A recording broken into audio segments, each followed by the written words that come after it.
You know the feeling. You pick up your phone to check just one thing, and then you blink, and an hour has just vanished down an endless feed of short videos. Where did that time even go? Well, in this explainer, we're not just going to figure out why that happens, we're going to talk about how you can take that time back. So let's start with that feeling, because it's something almost all of us have experienced if we have a smartphone.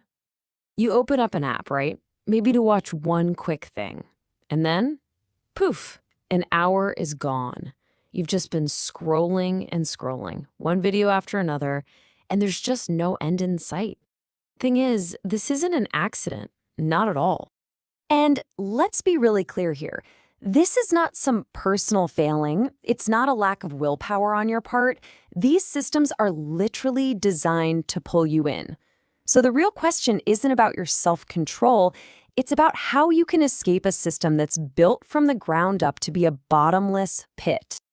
And hey, if you feel like you're the only one this happens to, you are so not alone. We are talking about a massive global scale here. YouTube Shorts by itself has over 2 billion logged-in users every single month. That's billions of people, just like you, caught in the exact same algorithmic loop.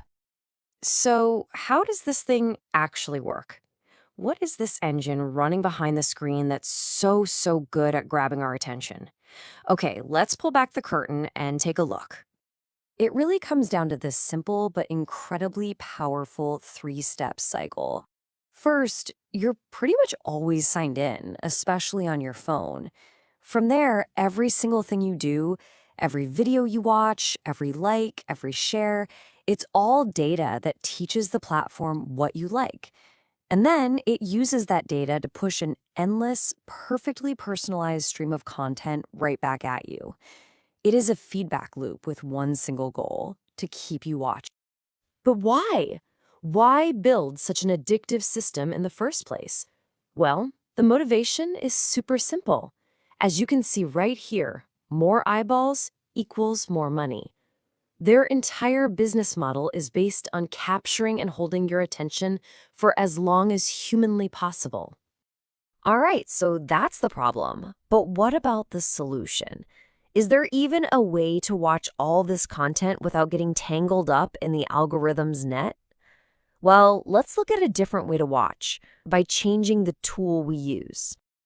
Let me introduce you to an example of an alternative tool, an app called NewPipe. It's an open source mobile app, and its entire reason for existing is to let you watch the content you want, but completely on your own terms, totally outside of that official data-hungry ecosystem. And when you put them side by side, the difference is just, wow, it's stark.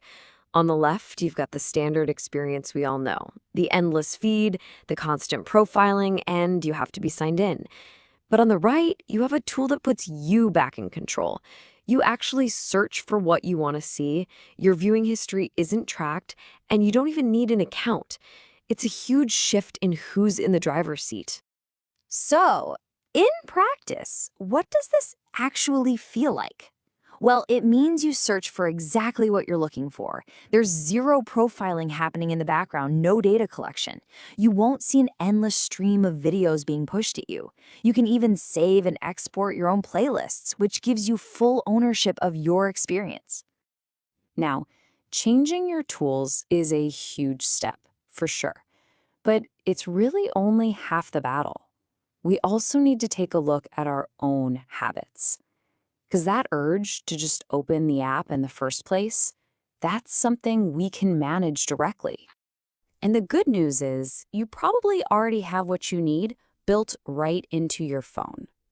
It's usually called something like digital well-being, and it's a set of features designed specifically to help you see and manage how you're spending your time on your device. The process here is really simple, but also really effective. First, you can see exactly which apps are eating up your time, and trust me, the data might surprise you. Then, you can set daily time limits for any app you want. Once you hit that limit, the app just pauses for the rest of the day. It's a simple but powerful way to actually enforce your own intentions. The whole point of all of this, whether it's changing your apps or setting time limits, is to get to one thing: digital autonomy. It's about you making conscious choices about where your attention goes, instead of letting an algorithm decide for you. And that brings us to the final and maybe the most important question of all. Once you start using these tools and strategies to take back control, what are you going to do with all that time you reclaim?